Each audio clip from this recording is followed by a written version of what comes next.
Our protagonist wakes up by a girl's scream and finds out that there is a beautiful girl sitting by his side, naked. While covering herself up with the blanket, she asks who this guy is and what is he doing in her room. Meanwhile, the guy is more confused than her as the last memory he has is being indulged in a decisive battle with the three great rulers. This person is actually the great demon king, who was about to become the strongest being of this world, but suddenly gets transported to Earth in an unknown young boy's body. He scans through the memories of this guy who goes by the name Yi Feng and is supposedly a useless boy often bullied and beaten up. The girl hits Feng with a pillow while accusing him of stealing her special first time. Just then, they hear footsteps and approaching their door are three men in black suits. They got the tip that Jiang City's top beauty, who is also the famous young Master Gong Yunfei's fiancé, is having an affair. These journalists intend to uncover this affair and get famous, even if this garbage son ends up being killed as a result. This girl goes by the name Lin Lan and is one of the top 10 entrepreneurs of this city. She is now worried that if anyone sees her with this man, not only her reputation but her company will get affected as well.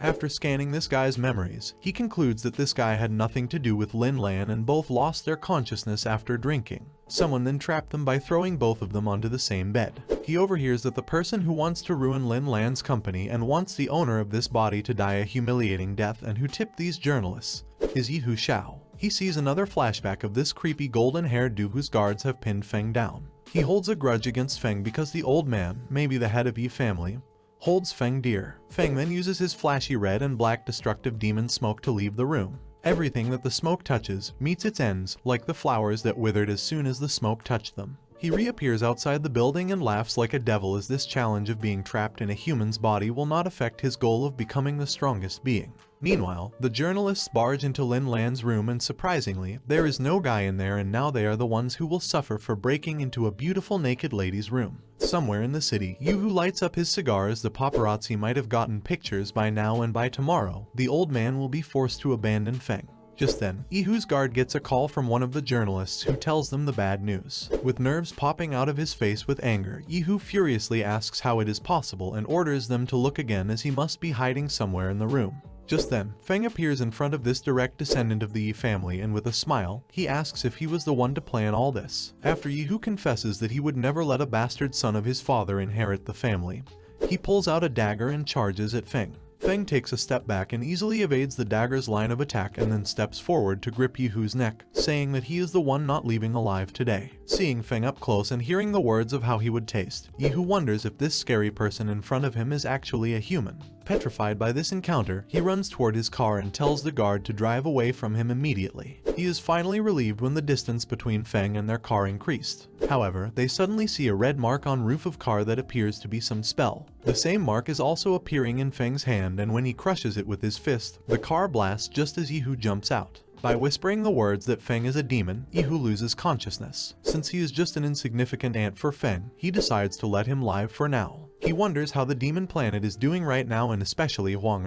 who is his little sister that he adores a lot. She never wishes to conquer the galaxy but only to protect his king brother and in the final battle, she was seriously wounded while protecting Yi Feng. Still, Feng is not that worried since she is a star empress that even he in his prime form cannot defeat her. Feng jumps into the water and thinks that even though this body is still very weak, there are abundant living beings on this planet and all their life force will soon be his. Using soul-devouring art, he starts to consume all the fish in water. On the riverside of Hu City, an old man is fishing with his granddaughter. Some of his guards are standing beside them. She tells his grandpa that he has just gotten better and has already started sneaking out. He tells her not to worry as he feels strong enough. The guard tells the girl, who goes by the name Bai, that her grandfather was the king within the Shar Sword Squad while he was in army. She is impressed and that reminds her that Uncle Zhang, the guard, is also the sparring king within the special squad. Just then, a strong fish takes his bait and after some struggling, he is finally able to bring it out of the water. However, it turns out that what he caught is not a fish but a human, not any other human but our own Feng.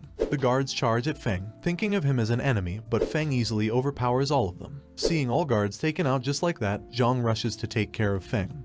But his kick is blocked by Feng. He gets really surprised and orders all the guards to attack together. Seeing an opening, Zhang tries to punch him from behind and after the fierce encounter, Zhang gets thrown back. Feng acknowledges his strength as even after hitting him with all his might, Feng was only able to break his arm. When Feng asks for compensation for ruining his clothes, Grandpa realizes that he is not here for some revenge, so he hands him his black credit card to pay for the damage. Moreover, he tries to befriend Feng as it will bode well for Bai family to have a good relationship with someone who can even harm Zhang. Feng denies the friendship proposal, but as a sign of goodwill, he tells the old man that even though he looks fine, he is about to die. The granddaughter gets angry at his rudeness, but Feng shares that it's up to them if they want to ignore the warning. As Feng leaves, old man shares that when he got close to Feng, he seemed like a dangerous demon that could kill him with a single finger. He refers to Feng as the god of war Longya, who has been missing for many years. Since his instincts are mostly right, Zhang believes old man's words, except that Longya was old, so it is someone else just as strong. Just then, his granddaughter shows him the river where all the fish are somehow lying dead. Later, Feng arrives at school for better understanding for this world. Everyone looks at Feng with hateful eyes that assures him that the previous owner of this body is not liked by the people here. Moreover, it is a weak body, but since he has a status, he might be able to do something about it. Just then, someone mocks Feng from behind, saying that isn't it the same guy who is rumored to have slept with the most beautiful president. This guy is Zhang King and the girl with him is Feng's ex, Yu Fei. Feng went into depression for a long time after this girl left him for Zhang. He keeps insulting Feng, who is not even a little bothered and asks to leave if this dumb guy is done. Zhang gets triggered at being ignored, so he grabs Feng's shoulder. Man has the same face of the guy that will soon get beaten up. Feng insults him again by calling him a mole cricket. Yu Fei jumps in and orders Feng to kneel down so she can ask Zhang to forgive him for the sake of their time together. After seeing memories of how this girl used to treat Feng, he decides to give her a taste of her own medicine. He ignores her and tells Zhang that he feels sorry for him for picking up the trash he used and discarded.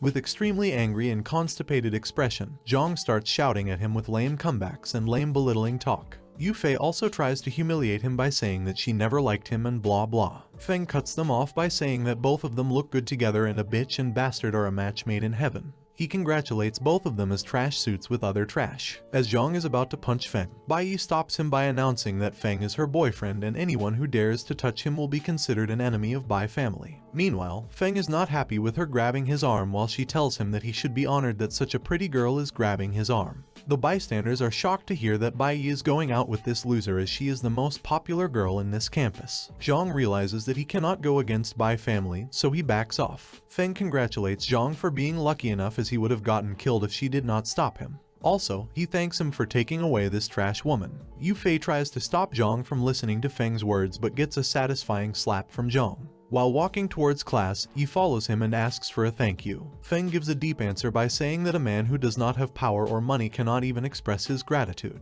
He then completes the wise sentence by saying that all he has left is this beautiful body, so if she wants, he can offer her his body. Feng then turns the table on women finally by manipulating the situation into becoming a victim for once. He shares that since everyone will now think that he is taken, no one will approach him or accept him. Now that his name is tarnished, he will not get married. He demands a fee for ruining his good name and for all the emotional damage. She panics and states that he already has her grandpa's card.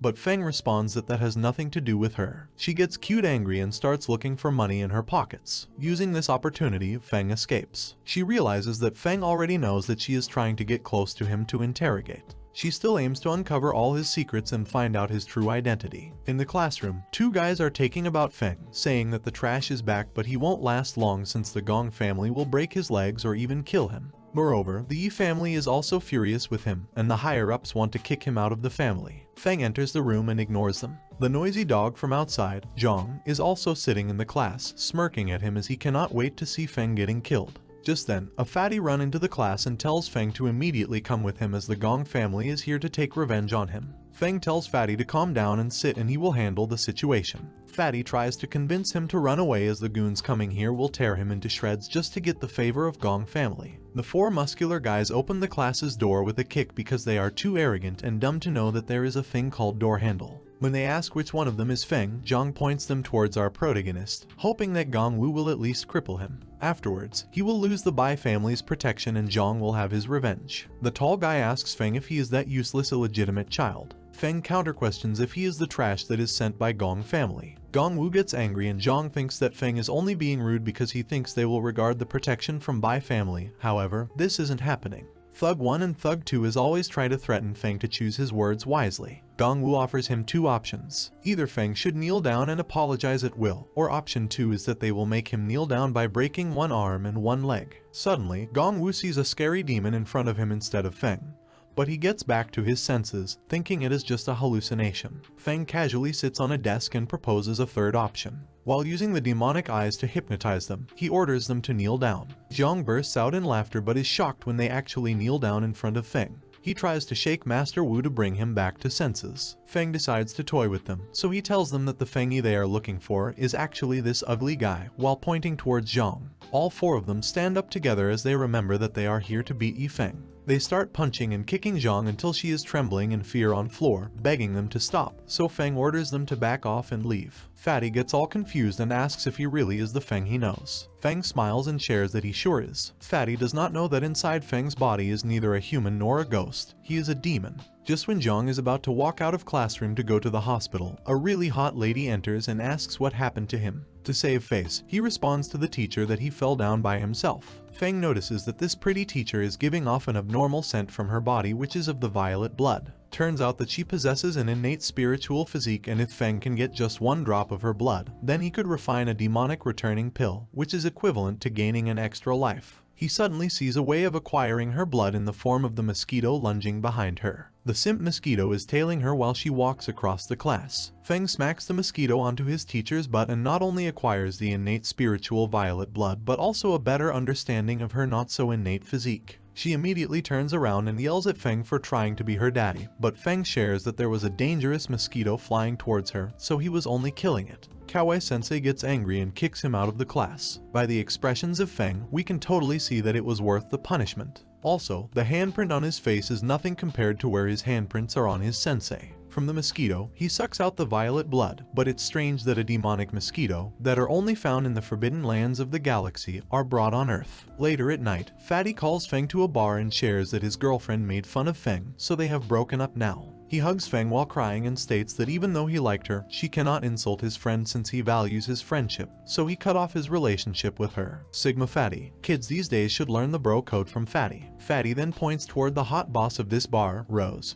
who is one of the most famous bartenders in this city. Her big sister cocktail is the most famous and costly drink out here. Fatty takes out his credit card and orders 2 glasses of big sister cocktail. Feng notices something strange and informs Rose that she is poisoned. He adds that there is also more trouble waiting for her right at the doorstep. Just then a creepy guy with a scared face enters and asks Rose that who else other than him in this city of Zhong can save her. This guy is Poison Wolf, who poisoned Rose first and is now willing to trade the antidote in exchange for something. Feng recognizes this person as he has a history with him. Rose announces that whoever defeats Poison Wolf for her will not be charged for drinks in future. A man takes up Rose's offer and decides to make a dog out of this wolf. This golden-haired dude with All Might's physique is known as the undefeated boxing king, Tiger from the black market. Grab your drinks cause it's Tiger versus Wolf. The fight begins in a failed attempt of launching a flashy yellow punch presents Wolf, who is wreathing with green poisonous aura, an opportunity to launch a counterattack. With a single powerful punch, All Might's replica has been defeated.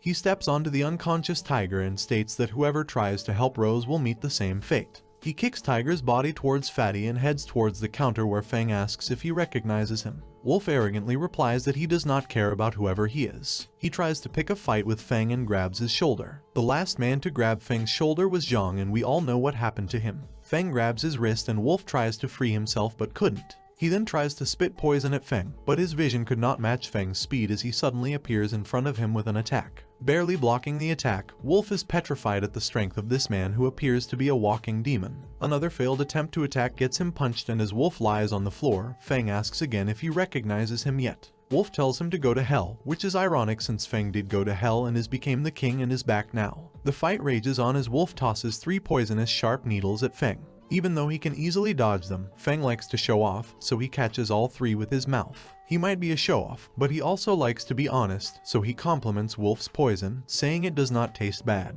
He then grabs Wolf's face and smacks him into the wall behind, forcing him to give up by handing over the antidote for Rose's poison. Just then, 3 men in black suits enter the bar. The one leading them with a broken arm is Zhang Jiao, the bodyguard of Bai family's old man. Turns out, he is the older brother of Wolf. He complains to his older brother about Feng, hoping that he will avenge him. To his surprise, Zhang immediately bows down his head and greets Master Yi Feng. All hope is lost for Wolf as Zhang tells Feng that he came here specifically to look for him because the old man's condition is worsening. Feng adds that the old man must have got many black spots on his body and his physique must be taking a toll as well. These are the symptoms from a demonic mosquito bite. Zhang requests Feng to cure old man, to which Feng shares that he has no interest in saving him, but since he was nice to him, he will return the favor. For that, Zhang asks for 3 days to prepare. Zhang puts his brother, Wolf, under Feng's command, ordering him to live and die at Feng's will. Wolf kneels and asks for forgiveness as he messed up with the wrong person. Feng tells him that he should apologize to Fatty instead for injuring him. While he begs for forgiveness from Fatty, Feng wonders why this fierce wolf guy does not recognize him since he is supposed to be one of his people. Nonetheless, what's more important right now is the demonic mosquito.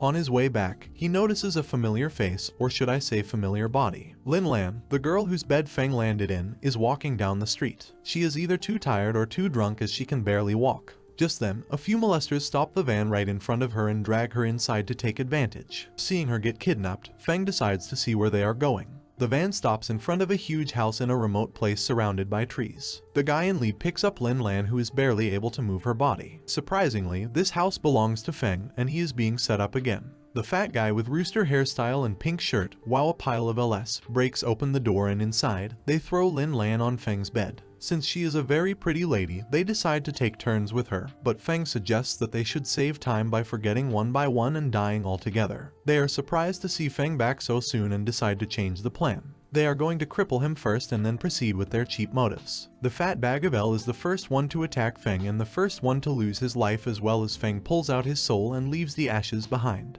The other two immediately kneel down and show their loyalty by revealing that Yehu is the one who ordered them to set Feng up. As the reward for their loyalty, Feng delivers them a deserving painful death. After the dead body disappears, Feng notices a shiny green ring on the floor. This is a jade pendant with a certain aura. He cracks it and inside is a heavenly energy gathering magical stone. With this, Feng could establish a magical space system to absorb vigor from the universe. He should hide it from a staz he might come for the stone to defeat Yuna. He then walks out of the house and approaches a beautiful pink tree. Since this old tree can increase stone's power, he sticks the stone in the tree and activates the magical space system, which will make the flowers and grass in courtyard grow crazily. A green magical mark appears on the tree and it starts to expand the space, sending out heavenly energy. Not only has the grass started to grow, but Feng's power also starts to increase. Just then, Lin Lan approaches him and enters the magic space. Her delicate body cannot bear the life energy in here. She can barely walk in this energy, so she ends up falling over Feng. Don't get jealous if no hot rich girl falls over you, because you neither have a magic circle, nor are you a demon king. Lin Lan is not in her senses and is extremely vulnerable, so she tells Feng to not leave her this time and starts unbuttoning his shirt. Feng pins her to the ground and uses his finger to bring out the magical energy that she absorbed. The intensity of magic power ends up tearing Lin Lan's clothes. However, he still cannot get her back to normal, so there is only one thing left for him to do. That thing is still unknown to us as the scene fast forwards to the next morning, where the beautiful Lin Lan opens her eyes under the beautiful tree. While she is enjoying the dreamy morning, she suddenly notices that she is, again, naked, and beside him is again, shirtless Feng. Before she starts yelling, Feng clears it out that this time, he saved her. That reminds her of the last night, and she calms down and asks for some clothes. She tells him that once he gets her some clothes, she will leave and pretend that nothing happened. However, Feng is the demon king for a reason. He turns the table on her, saying that she tried to take advantage of him. After making fun of her, he leaves to get her some clothes. She asks what place this is, and Feng responds that it is his urban-rural junction, his home. Using her charm, she requests Feng to drop her off, to which Feng replies that there is a car just outside, but he does not have a driving license. Now Feng asks her to give him a ride since he has some errands in the city as well. She decides to get back at him by driving fast, hoping that he would start shaking with fear, and begging her to slow down. Turns out, Feng is not one of speed thrills but kills, but one of you only live once kind of guy. Suddenly, he notices a car coming from the front on the other lane, so he forces the steering wheel towards the right to block its path. It's Lin Lan now who gets scared of the baka in the passenger's seat. The black Ferrari drifts and stops right in front of them, and the beautiful door opens upwards. Including such a hot car is exactly the fan service we didn't know we needed. Feng tells Lin Lan to stay inside and not get out of the car since this does not concern her. He steps out of the car to collect old debts while a taped-faced man comes out of the Ferrari. This mummy man is Yehu, who barely survived the car blast. He removes the tapes to reveal what happened to his face. He is now just as beautiful outside as he is from the inside. Instead of responding to Feng's mockery with words, Yihu charges into attack, and for the first time, Feng is stunned at such speed and power. He missed Feng because he has not gotten used to this power, while Feng realizes that shit just turned real. He takes his battle stance and blocks Yihu's second attack. Two immense powers collide with each other in a fierce encounter, painting the sky purple and black. Even though he has gotten a lot stronger, Feng can still handle him. However, Yihu reveals the final trick up his sleeve by wearing the Devil Star's Shura soldier mask. Suddenly, Feng's reddish-black aura starts to disappear as Yihu is now the Opus villain. This devil mask has not only increased his strength but also his muscle size. Feng tries to warn him about the dangerous path he is choosing, but all Yihu wants in this moment is to take revenge. Feng gives him one last chance to reveal who gave him this mask, and in return, he will let him live. Even the nonchalant Feng is dead serious right now. Suddenly, Yihu disappears and then attacks Feng from above. While being driven to a corner, Feng realizes that his opponent is exerting double the strength of Shura soldiers. Linlan steps out of the van to see what is going on, only to find Feng barely dodging Yihu's attacks. He tries to maintain some distance by taking a few steps back. Using this opportunity, Yihu finally lands a hit and sends him flying. Feng gets smashed away while Yihu basks in the glory of this newfound power. Feng stands up from the rubble, not in front but from behind, and warns him about the mask he is currently wearing.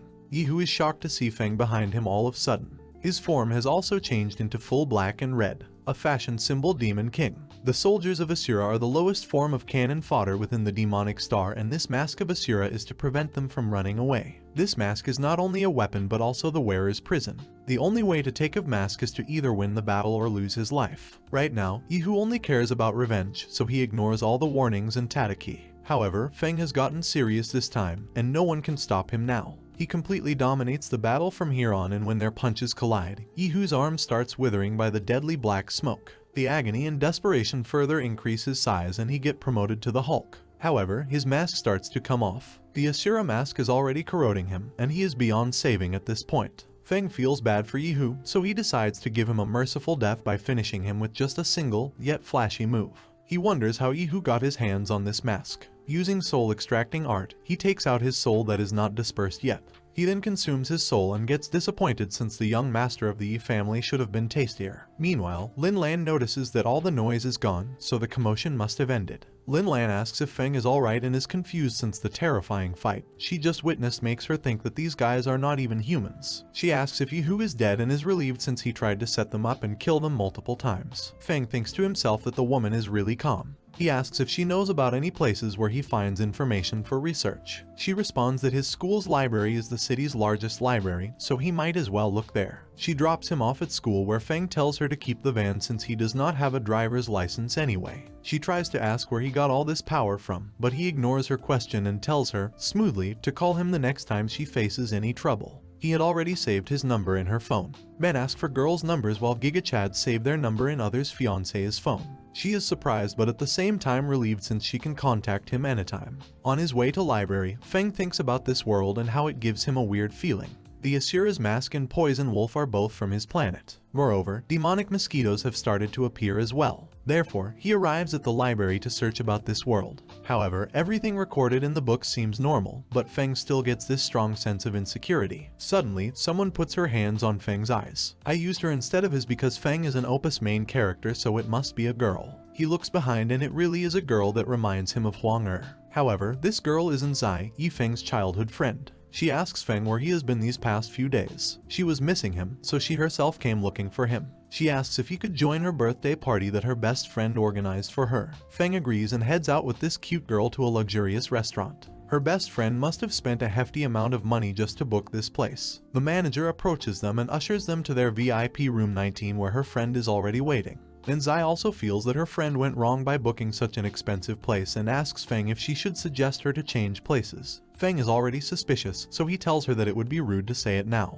They enter the room, and this short-haired cutie immediately jumps at Zai and wishes her happy birthday. She then asks who this handsome guy with her is, and Zai introduces Feng and Zio Yu to each other. She shares that you should not have booked such a pricey restaurant, but Yu responds that money is not a problem since young master Hu, the golden-haired guy at the table, will be paying for all this. He raises a toast for the birthday girl and tries to make Zai drink the alcohol he poured for her. She resists, so Feng takes the glass from his hand and drinks it all. He then asks Master Hu to have a word with him outside. Feng confronts him about the sleeping pills that were in the glass he was trying to make Anzai drink. He asks the person who ordered him to do so, and since Hu is a golden-haired boy, he must be arrogant. He rudely replies that since Feng has already drunk the glass with pills and meddled in his plans, he will not be walking out of here alive. Feng reveals that pills like these do not work on him, so he should just reveal his motives. Hu shares that young Master Gong Yunfei put him up to this and asked him to pass a message to Feng, which is, "You just wait." Suddenly, a pretty yet feisty cat beast appears from Feng's shadow and bites off Master Hu's ear. Feng tells him to deliver a message to Gong Yun for him that he will soon find him once he settles his personal matters. Also, for trying to drug Anzai, he will be the one paying for today's dinner. While entering their reserved VIP room, Feng has a change of mind and tells Hu to take him to Gong Yunfei. He feels bad for always being on the receiving end, so he should return the favor now. Hu responds that he has no idea about the whereabouts of Gong Yun since he is the one who always contacts him with the meeting location. Upon further interrogation, Feng gets to know that their usual meeting place is the abandoned steel factory, so they decide to head there. After the dinner, Feng says goodbye to Anzai and her friends while thinking about how Anzai and her family has been taking care of him ever since the time Yi family stopped recognizing him as part of family. Strangely, Anzai resembles a lot to Huang Er, so he decides to look into her background later since right now, he needs to go to the factory. He asks Hu if he has any problem with taking him to the factory, but Hu replies that he does not, since he has fully submitted himself to Feng. Being a sadist, Feng likes to make people surrender using his power. Also, poor Hu had to spend 10 Kelvin on this meal. Before getting into Hu's car, Feng receives a call from an unknown number. He answers the call and it's Poison Wolf, who shares that Boss Fatty has gone missing. Feng gets infuriated at Fei Kian going missing. Yes, after 12 chapters, we finally know that Fatty's name is Fei Kian.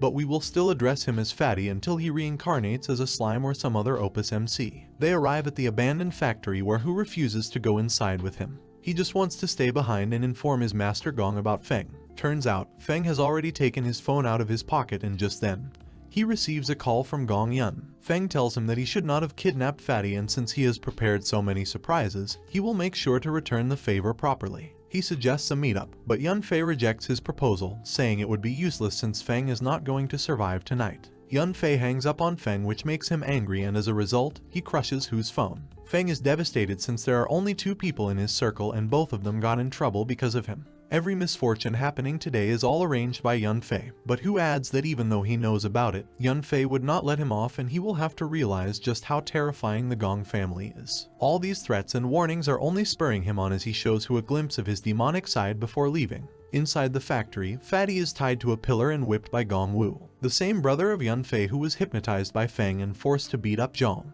Even while getting bruised, our guy Fatty keeps warning Wu to save himself as Feng will beat him to a pulp. Wu responds that he would not fall for a lame trick like that again and will take his revenge for being humiliated and forced to kneel in front of everyone. He then shows Fatty the man that his brother specifically sent to kill Feng. This person, who seems to be an Asian version of Severus Snape with the hairstyle and long black coat, is Sir Six-Finger Snake. No kidding, he has something to do with snakes and poisons. Even though Fatty is just a normal guy, he could still sense that something is weird about this guy. Just then, the door is slammed open and straight out of hell, our Demon King makes a heroic entry to save his loyal wife, Fatty. Feng is disappointed to see that Yunfei is not here, but since his brother is here, he can get some lead. Fatty warns his dear friend about the Six-Finger Snake as he jumps at Feng to end the fight quickly. Feng notices him and dodges his attack, while being disappointed that a worm is sent to kill him. Usually, the villains are cocky and arrogant, and their bad behavior leads them to hell. What if the hero himself came from hell and is actually the king of hell? You cannot be more arrogant than him. He tries to use his snake to attack Feng while being covered in a venomous green aura. Feng is intrigued to see a cultivator, hoping that this guy might be a good opponent.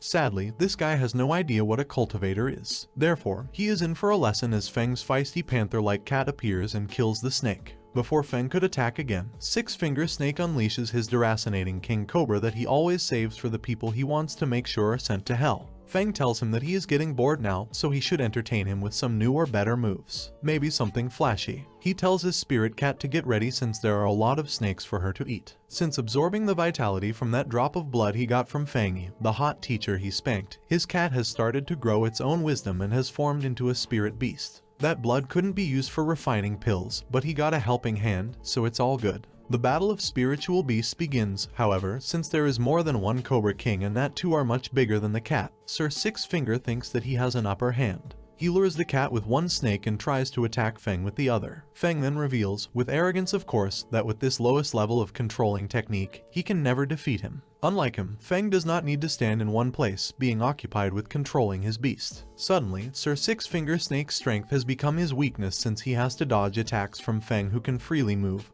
and while dodging, he could not control the cobras which get attacked by the cat as a result. A lose-lose situation for him. He asks Feng what family or sect he belongs to, since he has never heard of him. To this, Feng replies that he hailed from hell. Being brutally overpowered and failing to land even a single hit, Sir Lame Finger responds that since he came from hell, he shall send him back there. He unleashes another big snake with a unique shape, like the snake we have in the morning. Feng easily rips him off with a single slash and notices his opponent's face turning pale. He offers him a chance to run away, but Sir Brutally Humiliated Six Finger decides to use his trump card.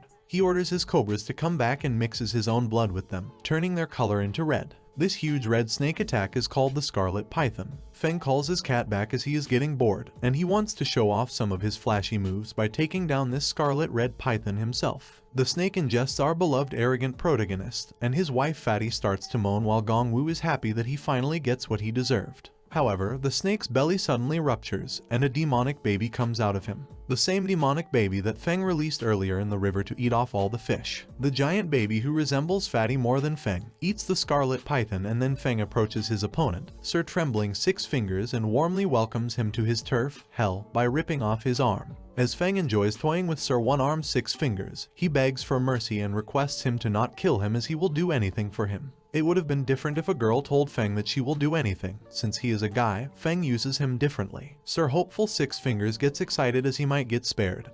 But Demon King strictly follows the rule of never let them know your next move, so he turns him into a bomb. By turning him into a round blood and flesh bomb, Feng approaches Gongwu. Meanwhile, Fatty is advising Feng to not let Gongwu get away since he will get more people from Gong family to get his revenge. Gongwu, who is so close to wetting his pants. But not to worry, since he is wearing black and it is nighttime. Therefore no one will notice. Feng feeds him Sir Bomb Six Fingers and hypnotizes him again to deliver this returning gift to his brother, Yun Fei. He just walks away while being totally under Feng's spell and stuttering the words that he is a return gift for his brother. After he leaves, Feng approaches Fatty and apologizes for going through all this because of him. Fatty is a loyal friend, so he states that he knew Feng would come for him, such as their bromance. By just putting his hand on Fatty's shoulder, Feng heals all his injuries. Fatty is surprised that all his injuries are instantly healed, since he was hoping that Feng would carry him home. He is flooded with numerous questions and Feng responds to all his questions wisely, by staying silent. Meanwhile, the return gift has already entered the building and is approaching Gong Yunfei's office. Maids and other staff think that Gongwu is drunk, that is why he is walking like a zombie. He enters Gong Yunfei's office, who asks for the good news about Feng's death. He turns around and notices that his brother is acting weird. Moreover, he asks why Sir Deceased Six Fingers is not with him. Suddenly, Gongwu's body starts to swell, and realizing that he came back with something wrong, Yun Fei immediately kicks him towards the door. Seeing his brother about to explode right in front of his eyes, Yun Fei jumps out of the window to save himself while the bomb goes off and the building explodes. The next morning after the fireworks in Gong's building, Feng arrives at the Hong Hai Tower where his teacher has invited him for lunch. Yes, the same teacher with his handprint on her butt. Even though he is suspicious of her real intentions, man cannot just turn down an invitation from a hot lady. Moreover, he intends to use this opportunity to find evidence on the Gong family. Fang Yi greets him at the restaurant, and she is accompanied by another pretty lady who goes by the name Qin Zhu. She is Fang Yi's best friend, and while she wants to show her gratitude to Feng,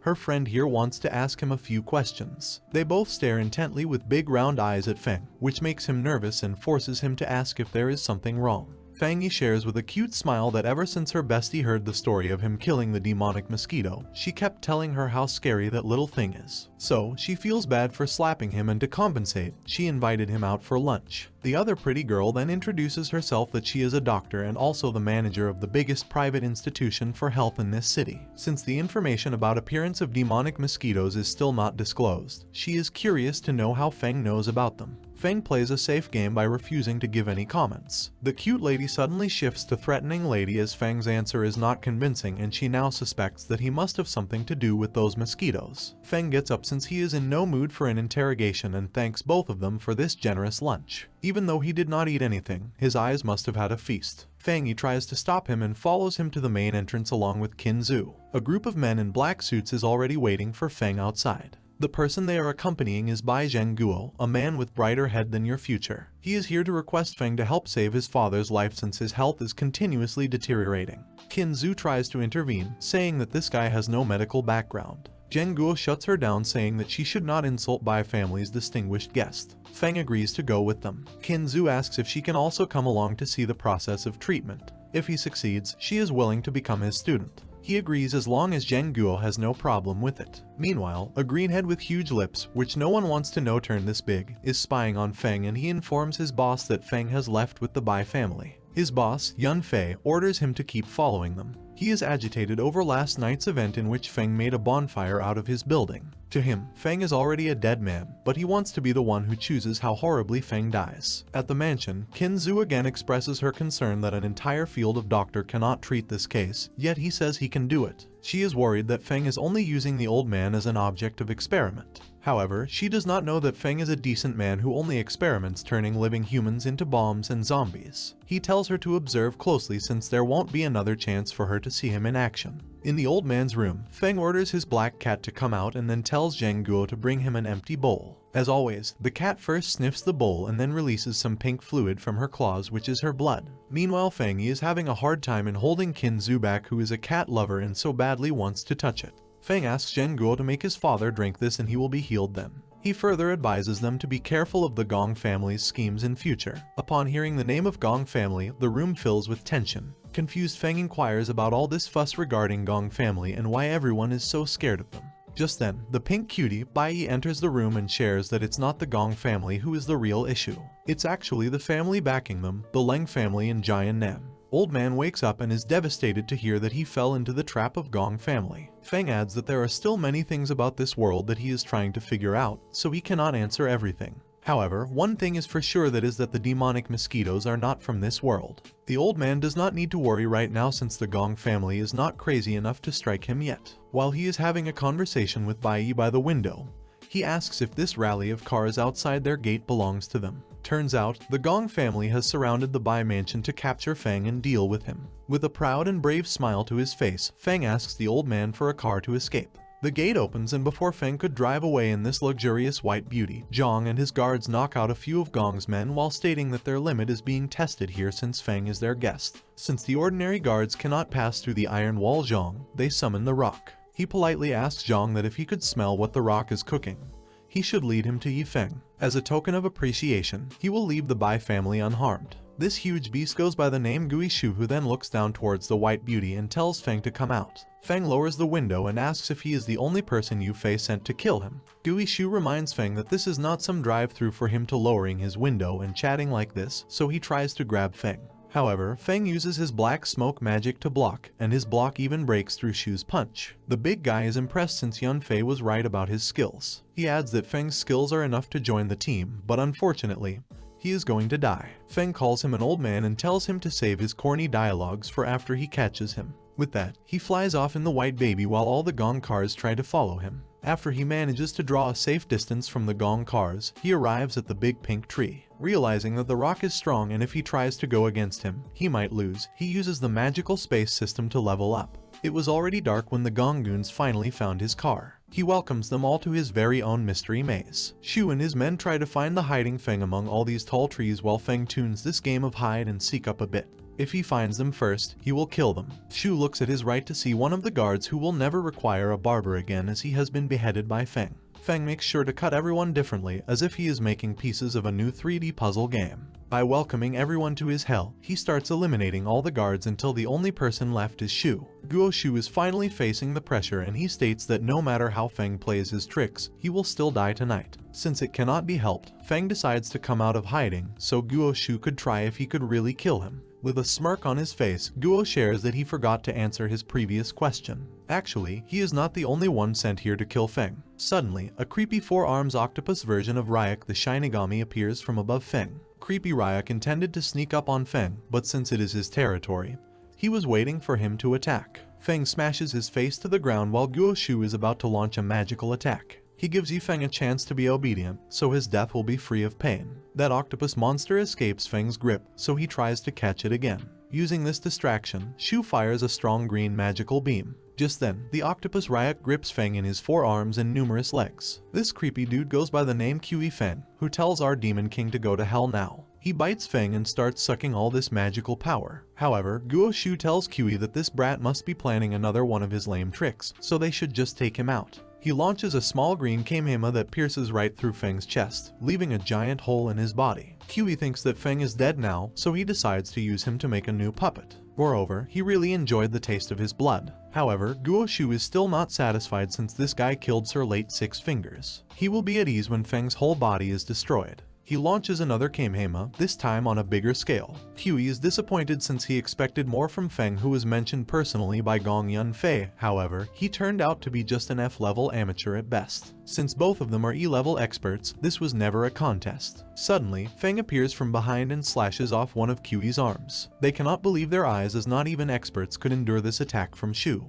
Feng tells him that the hole is still in his chest, but that is all it is. He is transformed into the scary long-haired demonic form, and his deadly panther is out as well. He has already broken down their attack patterns and how it works, so it is easier for him to counter now. He brings out his old pal, the demonic hunting scythe, and pierces Shu with it. Shu and Qi are getting terrified of this man, but Feng tells them not to worry since he will deliver them a quick death. Even though killing them is not an issue for Feng, he is not happy with them, stating that he is just an F level. Therefore, he wants them to feel the difference to see how strong Feng really is. He absorbs into the dark shadow that encircles Shu and Qi. Feng then gives them a chance to live. However, he is only going to allow one of them to live, and they are free to choose who gets to die. Shu realizes that he just wants to make things easier for himself by getting Qi and Shu to fight among themselves. To dissipate the black shadows, he starts to fire magical beams all around him. However, he is unable to locate Feng amidst the darkness since he is the darkness. Feng then appears close to them with his scythe, and Shu tries one final full-powered Kamehameha, but misses. Since they did not choose one to live, both of them have to die now. Qi Feng turns back into his human form and betrays Shu by using the one to live option. He turns Shu into a ghoul, as dead bodies without a brain are much easier to control. He realizes that Feng has no intention of letting them stay alive, so he wants to use his best shot. Qi is sure that once this strong old man is turned into a ghoul, Feng will finally be defeated. Ghoul Shu grabs Feng by his head, to which he gives an evil smile, and using his scythe, he not only slashes Shu Ghoul but also Qi. Feng expected more from them, but they turned out to be weak too. His cat beast feeds on their corpses, while Feng wonders that if these weaklings were E grade, he must be at least grade A. He had to use all the power from magic space and decides to stack on more in future. He turns around to see his cute kitty transformed into a complete beast lion. He pets his beast Simba and gets excited to realize that Fei Yun has such a strong alliance around him, so he will have a lot to devour. He also needs to get on the good side of Bai family, as they will become an important aid for him to take down Yun Fei. He calls his demon beast back and heads off to his next destination. Meanwhile, a person wearing hazmat suit is inspecting the forest where Feng just killed Shu and Qi. The person takes of the mask, and it's Qin Zhu, who sighs and now needs to report to the headquarters that Feng might be more dangerous than they expected. She is not only the manager of Qin Medical Organization, but also member of the secret Wang He of the Leaf Group. She still has no idea what the clan is up to, but for now, they can help them in testing the waters. Moreover, she needs to find out the real identity of Yi Feng. Suddenly, she notices something that shocks her to the core. Meanwhile, at the subdepartment of the clan, a redhead guy with a diamond-shaped red stone stuck to his forehead, who is liaison officer Chu Lai, informs Yun Fei about the 2 grade E experts they sent out. Gong Yunfei is agitated to hear that they, who are supposed to be 10 times stronger than a highest-ranked fighter, were easily killed by a mere human. Chu Lai reminds Yunfei that even though he is related by blood to the Gong family, he still has no authority in the clans. Yunfei feels insulted, as this is the first time in many years that someone has reminded him of his authority. He calms himself and states that the clan needs to try harder next time to avoid the humiliation. To this, Chu Lai responds that he is here to provide the solution to this problem. However, the clan is still in battle, so finding 2 grade E experts was already difficult. Yunfei insists that they should find another grade E expert, as he wants Feng to beg for his life. However, Lai informs that instead of grade E, they will be sending a grade D expert this time. The next morning, Feng arrives at the Bai mansion where Bai Yi just woke up and is standing at the balcony. She notices him and asks the reason of him being here. Feng asks if he could stay at their place for a while, but Yi lashes out at him since he just received her grandpa's $2 million worth car. Feng's lack of interest triggers Yi as she comes down to scold him face to face. Feng tries to calm her down since he just saved her grandpa. He then asks for a place to live since his house has been ruined last night. Confused, he shares that she thought he was a disciple of the Yi family, so he must have a lot of places. Feng clears out that his name is Yi, which is the character for night. It is not associated with the Yi family. Since he looks so pitiful, she agrees to let him come inside. While Feng points at her unbuttoned shirt from top and tells her to look at herself first. She turns all red and cute and chases Feng to give him a piece of her mind. Later that night at the Bai mansion, Qin Zhu interrogates Feng about his relationship with the Yi family. He is tired and tries to blow her off by saying that he needs to go to sleep. Qin Zhu just wants to make sure that he isn't their enemy since her organization does not want to be rivals with him. For that, she needs to make sure that he isn't a threat. In that case, Feng has some questions too. He asks what this place really is and why do the demonic mosquitoes and the people from previous universes exist here. Qin Zhu responds that this world is indeed a bit unstable as there are multiple cracks in time. This makes her realize that Yifeng is not really from here. Feng reveals that he is from Hell, the king from Hell. Back at the Gong building which Feng blasted as a gift, Yunfei slams the door open and finds among the rubble a safe that is still safe because it's a safe. It does not matter to him whether the expert finds Feng or not. He will still watch him kneel. Inside the safe is a jar brimming with green aura with a heart inside, stored by the eldest of Gong. Just then, a black angel appears from behind who praises Yunfei's boldness for coming here alone. She takes this jar that is the source of demonic mosquitoes and tells Yunfei that he really needs to learn about powers. He tells this haughty in lace net leggings that he is not going to let her leave and tries to attack her. She easily evades the attack by jumping upwards and shares that the Leng family is really powerful. However, Yunfei is just a piece of trash. That is why he is a Gong. He tries to attack her once again as the Deviant Alliance will definitely give him a raise if he kills her. She again dodges and reminds him that Gongs are not skilled enough. Man is single-handedly humiliating his whole family. Gong Yunfei himself is on par with grade D experts, but she is not interested in fighting since she isn't allowed to kill him just yet. She congratulates him for being lucky to stay alive even after encountering her. Yunfei states that she cannot kill, but he can kill her. Suddenly, magic arrows start dropping from the ceiling. Yunfei is not dumb enough to come here alone and he does have a backup. She still dodges the attack and politely informs him that she does not give an F, so she will be taking her leave now. With that, she jumps out of the building and vanishes. Meanwhile, Qin Zhu has left, and Feng is enjoying his reunion with his scythe that he is finally able to summon now, since he has absorbed enough life energy. However, he still needs to find a way to search for more information since this world is too suspicious. Suddenly, his window is knocked, and an unknown voice asks if Feng is home. He heads out to see the prettiest Spider-Man hanging upside down outside his window. This is the same woman who just humiliated Yunfei. She shares that the reason of her being here is twofold. One, she really wanted to see him. Feng smiles like a playboy and asks about the second thing. She hands him the jar she acquired from Yunfei, saying that he is the only one who knows how to take care of it. He immediately calls Poison Wolf and gives him a mission, stating that he should not come back if he cannot complete it. Feng asks her where she got it from. She reveals that she just stole it from Yunfei. She then asks if her king, Feng, is happy with the present. She bends her knee and introduces herself as Zun. She will share the rest at the right time.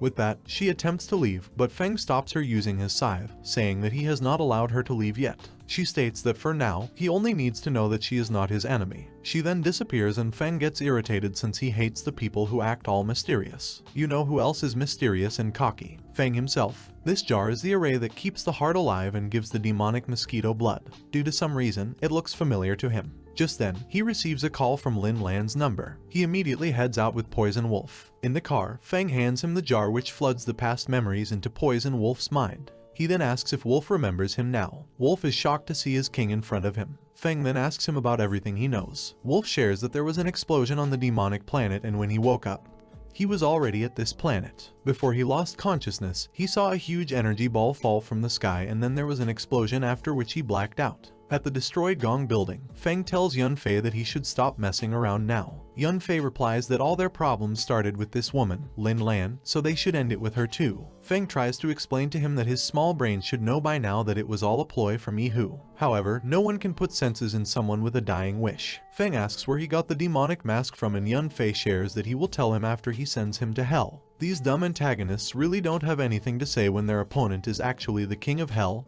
and their trash talk simply backfires. Feng easily diverts his attack with a swift kick, but surprisingly, Yunfei appears from behind and uses the knuckle to attack this time. The spikes on this knuckle extend, putting Feng at a disadvantage. Feng dodges and the flashy red and blue fight begins. Feng casts a spell where Yunfei is standing, and since he loves this place so much, he must constantly be thinking about the people who died here in the explosion. Feng honors him with a reunion as the maids start to emerge from beneath the ground. While Yunfei is busy fighting the maids, Feng decides to use this opportunity to get Lin Lan out of here since the suited guy standing behind her, Chu Lai, is making him feel uncanny. Before Feng could reach Lin Lan, Chu Lai grabs him and slams him into the ground, saying politely that Miss Lin has to stay here. Feng gets really irritated because he should not fight while wearing such formal clothing. The Deviant Alliance really needs to think about their dress code. Chu Lai states that the defensive stats of Feng are lower than their standards. Meanwhile, Yunfei is occupied with the maids. He orders Chu Lai to beat Feng up and give him a humiliating death, to which Chu Lai replies that they should wait for the D-rank expert to appear first. Yunfei starts walking towards Feng as all the maids have been taken care of, saying that 2 of them are more than enough to take out Feng. Suddenly, smoke appears and out of it comes a huge demonic baby. Yunfei throws some round red balls into the baby's mouth, and it explodes. After the baby and smoke disappear, they notice that Feng and Lin Lan have also vanished. Lin Lan screams at Feng for causing her more trouble until Feng reminds her that she was the one captured. She thanks him for saving her again, and after he drops her at a safe distance, he heads back to settle accounts with those losers. For the first time finally, Lin is rescued without her getting naked. Meanwhile, Chu Lai and Yunfei are greeted by Poison Wolf with the mosquito heart jar in his hand. They have no idea how it ended up in Wolf's hands. However, they want to focus on getting it back for now. Wolf mocks them by saying that low-ranked people like them don't even know how to use it, so he shall give them a lesson. He eats that delicious heart and turns into a wolf covered with green poisonous aura. After giving them a glimpse of his powers, he tells the 2 weaklings to come at him. They attack him at the same time, thinking that they managed to land a hit, but Wolf was hiding a little surprise for them. He throws poisonous needles at Yunfei. Just when they are about to hit him, Chu Lai saves him by using his arm as a shield. Since his arm is injected with such strong poison, it is beyond saving now, so Yunfei cuts it off. Yunfei then tells him to take care of Wolf while he searches for Yifeng.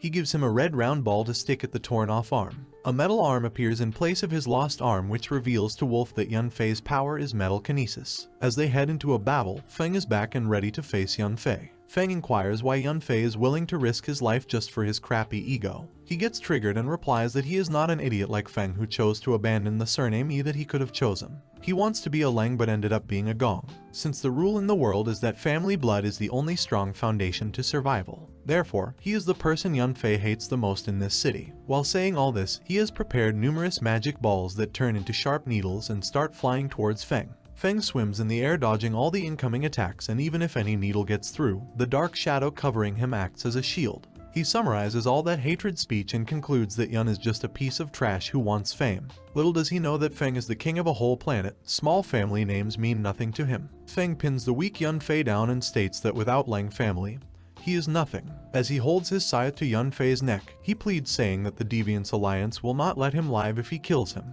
The Leng family will also come for him. He has no idea that threats like this only make Feng more excited. With that, he says that no one can stop him from becoming the strongest, and he slashes Yunfei's head right off. Wolf stops the fight with Chu Lai to give him a moment of shed tears for his master, although he should be happy since he has 2 masters now instead of 1, with his head and body separated. Feng tells Chu Lai that if the Deviants Alliance wants to come after him, they are very much welcome to be his enemy. Chu Lai is in a state of shock as the mistress will now go crazy and this whole city of Jiang will become a war field now. Not even him being a Yi family member will mean anything to the mistress now. Suddenly, a purple smoke appears and another officer from the Alliance is here who orders Chu Lai to leave with him. Wolf tries to stop them from getting away as it will be bad for the word of what happened here spread. However, Feng does not care about it since his goal is to return to the demon planet, and this mere planet can do nothing to stop him. If a small city like this is going to block his way, then he does not deserve to be the king. According to their leveling method, Feng guesses that Wolf must be at least rank C, so he should protect those people Feng knows. The next day at the huge mansion of Leng family, a lot of people gathered for some party that was scheduled for today. Chu Lai asks Mr. Zhao, who rescued him last night, about how the Leng family will handle this matter. Zhao thinks that Lengs will not start the war just yet since the Bai family is also leaning towards Yifeng. For now, they must be devising a plan. Also, there are a lot of people here that are not from the Alliance, so doing anything right now is not possible. Just then, a lady arrives who becomes the focal point of all the guests, not because of how pretty she is, but because she is the mother of Yunfei who just died last night. She is Lin Han Shuang, who is holding her son's head in her hand. She announces that she just received word from the elders of Deviant's Alliance that the Ghost Clan has officially drawn for peace with their alliance, so the elders have decided to temporarily stop the war. Everyone can take a break from war for a while. However, the Leng family has personal matters, as she needs to take revenge for her son. So, whoever is willing to kill the sworn enemy of her son, the elders will satisfy any one wish of theirs. This announcement makes everyone excited as this is a once-in-a-lifetime chance. This alone is enough to ensure that Yifeng will die a brutal death. Meanwhile, Feng is in Fatty's room where he asks Fatty if he is going to continue following him after telling him the truth about himself. The loyal Fatty states that it does not matter to him where he is the demonic king or a university loser. He will always be his homie and will stick with him no matter what. Fatty is literally friendship goals. Feng tells him not to worry as he will take care of all the problems that come from his enemies, while Fatty should carry through the problems with his obesity. Fatty tells him that he does not need to worry about him since his big build and big heart can survive through anything. Moreover, he would like to help him with whatever is possible. Feng appoints him to manage his resources. Just then, Feng receives a message from Bai family that they need to discuss something important with him. Feng's house has been rebuilt by the organization under supervision of cute Qin Zhu, who tells Feng that he owes her a thank you. Feng responds that the organization built this house to get on his side, so she should go complain to her group. She yells at him for making her want to die every time she tries to talk to him and throws the house key at him. Feng asks what her organization's goal really is. She replies that science has no boundaries, even when it comes to cultivation, which is all about using external forces to strengthen themselves. They are interested in determining the origin of these powers. Since Feng can help them with this goal, they consider him a friend. If that's the case, Feng punches a guy who's using invisibility magic and inquires why the organization is trying to spy on their friend. At Bai Mansion, Qin Zhu is having a conversation with Old Man while he is also present. He asks her why people in her organization are still trying to assassinate Yifeng. She reveals that the organization sometimes has different opinions and will split over it. However, this won't affect Bai if she decides to join their group. He gets excited to know that she can join the organization Wang He of the Leaf. Usually, it does not let anyone join easily since it is the top research organization. But Yifeng has given her the credits of curing poison, so she is eligible. Bai Yi can't help having an itch every time that guy is mentioned. Qin Zhu relates to her as she feels exactly the same. Qin Zhu then pulls an evil move by stating that Bai Yi's first task as a member of organization is to replace her to observe everything about Yifeng. All her excitement is lost upon hearing such bad news. In his room, Feng wonders what is happening on the demonic planet right now. He was banished there as a slave, but he fought hard for so long to become the king. In this planet, there must be other people from his planet like Poisonous Wolf, so he needs to find a way to unite them all. Meanwhile, Wolf is sitting outside Feng's door because his master seemed a bit sentimental, so he did not want to bother him. On the demonic island, Poison Wolf and Feng were two contenders to be king, but he lost to Feng during the last promotion stage. Feng asks why he does not hate him even after that. Wolf replies that it did bother him, but after Feng took the spot, he could see the difference between them and clearly Feng was more suited to be the king. Feng then led the demonic planet to break loose from the control of other planets. That is why everyone there looks at him like a hero. Feng steps out of the room and shares that since Lin family has already put out word to kill him, he cannot sit here and wait. Therefore, he decides to go himself and give a greeting to the Alliance. Feng arrives at a huge fancy building owned by the organization. Earlier, Qin Zhu tries to make Feng trust them after he caught a spy, saying that the organization is having a dispute and the ones trying to kill him are not from her side. To get her to believe him, she secretly told him the location of the Alliance. Feng throws the key of his car at the valet, but a giant muscular guard catches the key and states that Yifeng should not have come here without permission. Feng states that he is here to spend some money, and since the Red Diamond nightclub always has doors open for customers, he cannot stop him from entering. However, before Feng enters, the big guy warns him that he is delivering himself straight at his enemy's door, so he might not walk out alive. Meanwhile, in the office of this nightclub, a golden-haired arrogant guy informs the Green Beauty and Old Man that Feng has come to them himself. Green Beauty states that killing Gong Yunfei is hardly an achievement since he was weak, so Feng may not be as strong as they have heard. She wants to try to kill him herself. Suddenly, the door knocks, and the golden-haired dude is irritated since someone has the audacity to disturb them. Since he has golden hair, we all know that he will soon get beaten up and he is not one of the good ones. Before he could open the door, Feng breaks the door and it falls over the golden guy. He casually walks over the door under which the golden dude is. It is bad manners and a sign of arrogance to step over others, so Feng makes sure he is not standing over a person by killing the golden dude. Now he is standing over a dead body. Suddenly, the big guy from outside appears from behind. The big guy is already under Feng's soul-stealing magic and is obeying him alone. He uses the same spell to steal Green Beauty's and Old Man's soul. He orders them that from now on, this place belongs to him, and this place will not be a part of Alliance anymore. He then gives the ownership to Kinzu and asks if it would not be too difficult for him. She shares that Bai Yu will be taking over her place now, to which Feng teases her by saying that he wanted to ask favors from her instead. His favors sound more suspicious when he brings his face so close to Kinzu. Bai Yi pushes him back, saying that he should not harass the girls like this. She advises Feng to not cause problems for Bai Yi since she is just a newbie. He assures her that he will take care of her. However, given his history and Kinzu's past experiences, she is not buying that. She explains that even though Wang He of the Lead is a big organization, no one really knows its exact size. The department in Jiang City that she is in is just an extremely small section of the whole. It is said that this organization is thoroughly controlling governments all around the world with huge powers to their word and numerous resources. This is why it's normal for there to be conflicts within the organization. Nonetheless, the influence this group holds is very big. Feng inquires if the Ghost Clan is also a part of it. If positive, he requires Kinzu to help him invite its director. She agrees to do this last favor, and in return, she wants Feng to never show his face to her ever again. She calls Zunner and invites her to the Red Diamond nightclub. Feng is confused to know that the hot Zunner from his balcony is actually the director of Ghost Clan. Meanwhile, a certain guard at some warehouse is killed by this gray-head dude. He states that the outer gates of Ghost Clan have a really weak defense. More men are following this guy to attack the Ghost Clan to completely eradicate it tonight. After they kill everyone from the Ghost Clan, they will head towards their next target, Yifeng. Zunner arrives at the nightclub and asks her king why he wanted to see her so badly. He asks what Zunner plans to do with the Ghost Clan, and more importantly, he inquires if she is related to the demonic planet. She smiles as her king, Feng, always likes to have everything held in his palms. Feng responds that this is exactly how he helped the demon planet to survive. She answers that Feng himself told them to hide their identities, but now that he insists, she introduces herself as a part of the royalty subordinate team. She is the royal guard, Tong Zun'er. Ironic how she is from Demon Planet, yet she is beautiful like an angel. Feng finally remembers her, and Bai Yi is trying to make sense out of their conversation. Just then, Zun'er receives a call that informs her that the Ghost Clan is under heavy attack. The ones attacking Ghost Clan are from the criminal clan. Leading them is Luo Chen with an ugly mask like the swordsmiths from Demon Slayer. One of his underlings inform him that the other chiefs have resolved the fight, and the Demon Gate experts don't seem to be around.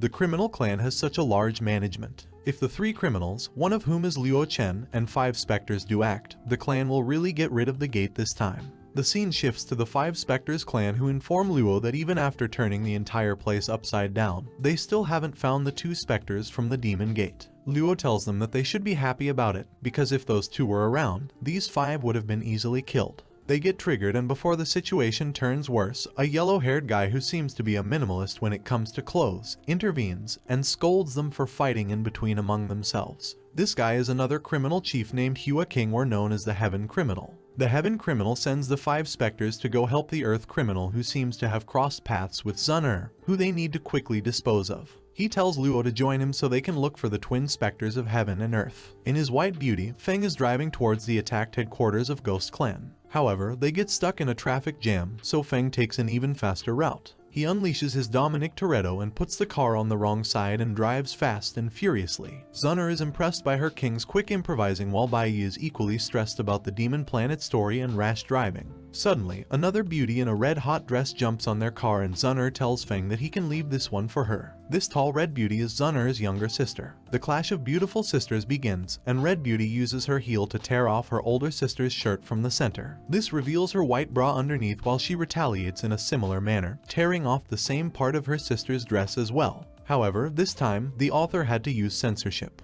Just then, a huge rock, or should I say a small mountain, is thrown towards the white beauty. Don't worry y'all, the car is safe, as Feng applied the brakes just at the right moment. Feng praises them for such an extravagant greeting, while Earth Criminal states that Feng is going to die tonight. Feng, as always, gets excited and invites them to try. Zun'er informs Feng that they are the members of Union's elite combat unit, the 3 Calamities and 5 Fiends. All of their combat abilities are above rank D. Meanwhile, all Feng could see is a good meal with strong life forces. However, Zun'er steps forward and requests Feng to take Bai Yi and leave this place. She charges at the enemies while Bai Yi is looking out of the car's window like a curious cat with big eyes. He informs the cutie to stay inside while they are fighting. From inside, she wishes them good luck and cheers for them. Feng steps forward and tells Zunner that being her king, he cannot sit back while she fights for him. Therefore, he commands her to leave these people to him. Zunner smiles since this is expected from their hero Lord Demon Emperor. She then takes on her sister while Feng takes down the 5 specters. To save time, he orders all 5 specter dogs to come at him one. He brings out his demon lion beast whose roar alone sends them flying away. They are surprised to get such damage from just a roar. They try to attack him again, but Feng uses his dark shadow to slam them onto the ground again. Meanwhile, the hot sister battle is going on while Zunner asks their real plan, for which the Union stopped all combat outwardly and then set up an ambush behind others' backs and even sent out their best soldiers. She diverts the question by stating that those 2 old geezers from Ghost Clan are not here, so she just has to delay her as their only goal is killing Yifeng. She knows that those 5 specters are useless, so she reveals her secret move that not only heals the 5 specters, but also gives them the full strength of Asura Mask. Since Feng has brought hope to the demon planet, she would not let anyone harm her king, so she charges towards the 5 sect and heroically saves her lord from the giant specter. Feng brings out his scythe to assist Zunner and takes one down. Suddenly, 2 others jump together at Feng using his blind spot, and Zunner quickly pushes him away and takes their attack head on. A huge pink magic attack is seen that not only pushes Feng away, but also takes Zunner out of his vision. While the smoke is covering the entire area, Feng suddenly gets stabbed right in his heart from behind by Zunner's sister, who tells the Lord Demon Emperor to go back to his effing hellhole. And that's how the first part of this Manhwa ends. Well guys, if you like this video and you want a second part, comment below with the word part 2. Also subscribe to the channel, hit the bell and like the video. But most important, leave a comment. Until the next video.